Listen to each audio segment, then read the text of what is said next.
നമ്മൾ ഡിസ്കസ് ചെയ്യുന്നത് 12 principles of animation ആണ്. അത് ഫണ്ടമെൻ്റൽ അനിമേറ്റേഴ്സ് അറിയേണ്ട ഒരു ഇമ്പോർട്ടൻ്റ് ആയിട്ടുള്ള ഒരു കാര്യമാണ്. അടുത്ത നമ്മൾ നോക്കുന്ന ഫസ്റ്റ് പ്രിൻസിപ്പിളാണ് ടൈമിംഗ് ആൻഡ് സ്പേസിംഗ് എന്ന് പറഞ്ഞാൽ സ്പീഡും റിതം ഓഫ് അനിമേറ്റഡ് ഒബ്ജക്റ്റിലെ മൂവ്മെൻ്റ് ആണ് നമ്മൾ പറയുന്നത്. സ്ക്വാഷ് ആൻഡ് സ്ട്രെച്ച് എന്ന് പറഞ്ഞാൽ ഫ്ലെക്സിബിലിറ്റി ഓഫ് അനിമേറ്റഡ് ഒബ്ജക്റ്റ് ആണ്, ഒരു മോഷൻ അനുസരിച്ച്. അടുത്ത നമ്മൾ നോക്കുന്ന ആൻറ്റിസിപ്പേഷനാണ്.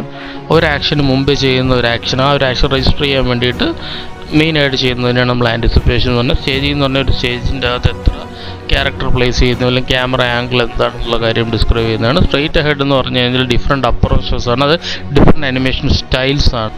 അടുത്ത follow through and overlapping action ആണ്, അത് ഡിഫറെൻറ്റ് മൂവ്മെൻ്റ് ആണ്, അതായത് ഒരു ക്യാരക്ടറിന് ഡിഫറെൻറ്റ് ബോഡി പാർട്ട് ഡിഫറെൻറ്റ് ടൈമിൽ മൂവ് ചെയ്യും. അടുത്തത് തന്നെ slow in and slow out ആണ്, അത് ആദ്യം നമുക്ക് വേണമെങ്കിൽ കൂടുതൽ ഫ്രെയിം ആഡ് ചെയ്യാം, അല്ലെങ്കിൽ അവസാനം നമുക്ക് സ്മൂത്ത് ആക്കാം. തിരിച്ചും മറിച്ചും നമുക്ക് അതിൻ്റെ ടൈമിംഗ് അഡ്ജസ്റ്റ് ചെയ്യുന്നതാണ്. ആർക്ക് എന്ന് പറഞ്ഞു കഴിഞ്ഞാൽ ആ ഒരു മോഷന് ഒരു ഫ്ലോയിൽ അല്ലെങ്കിൽ ഒരു കർവ്ഡ് പാത്തിൽ നമ്മൾ കൊണ്ടുവരുന്നതിനാണ്.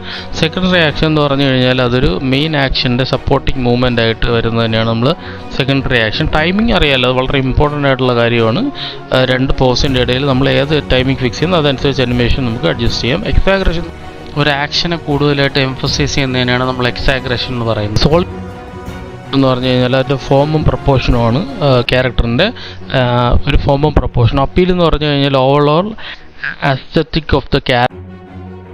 ആൻഡ് ഓവർലാപ്പിംഗ് ആക്ഷൻ എന്ന് പറഞ്ഞു കഴിഞ്ഞാൽ ഒരു മോഷൻ മെയിൻ മോഷൻ കഴിഞ്ഞിട്ട് അതിൻ്റെ സബ് ആയിട്ടുള്ള മോഷൻസ് സെക്കൻഡറി മൂവ് ചെയ്യണം, അതാണ് ഫോളോ ത്രൂ എന്ന് പറയുന്നത്. പിന്നെ സ്ക്വാഷ് ആൻഡ് സ്ട്രെച്ച്, അത് കീ പ്രിൻസിപ്പിളാണ്. അത് സ്ക്വാഷും ചപ്പുക പിന്നെ വലുതാവുക, അതിനാണ് നമ്മൾ സ്ക്വാഷ് ആൻഡ് സ്ട്രെച്ച് എന്ന് പറയുന്നത്. നമുക്ക് ഒന്നും കൂടെ ഡിസ്കസ് ചെയ്യാം. സ്റ്റേജിങ് എന്താണ്, കറക്റ്റായിട്ടുള്ള അറേഞ്ച്മെൻ്റ് ആണ് നമ്മൾ സ്റ്റേജിങ് എന്ന് പറയുന്നത്. സ്റ്റേജിൽ പ്രോപ്പർ അറേഞ്ച്.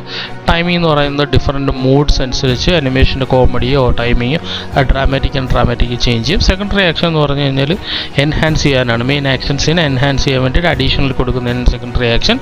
ആർക്ക് എന്ന് പറഞ്ഞാൽ അതൊരു സ്മൂത്തറും നാച്ചുറൽ മൂവ്മെൻറ്റ്സും ആയിരിക്കണം. അതേപോലെ തന്നെ സോളിഡ് ഡ്രോയിങ് എന്ന് പറഞ്ഞാൽ ക്യാരക്ടറിൻ്റെ ഒബ്ജക്ട്സ് വെൽ ഡിഫൈൻഡും വിഷ്വലി ഒരു കൺസിസ്റ്റൻറ്റും ആയിരിക്കണം. എക്സാഗ്രേഷൻ എന്ന് പറഞ്ഞാൽ നമ്മൾക്കൊന്ന് ഓവർ ആക്ടിങ് ചെയ്യുക, അനിമേഷനിൽ എപ്പോഴും ഒരു ഓവർ ആക്ടിങ് ചെയ്താൽ മാത്രമേ ഓഡിയൻസിന് അത് രജിസ്റ്റർ ആവുള്ളൂ. അതുപോലെ തന്നെ അപ്പീൽ എന്ന് പറഞ്ഞു കഴിഞ്ഞാൽ ക്യാരക്ടറിൻ്റെ ആ ഒരു സീനിന് വിഷ്വലി അപ്പീലിംഗ് ആയിരിക്കണം ഓഡിയൻസിന്.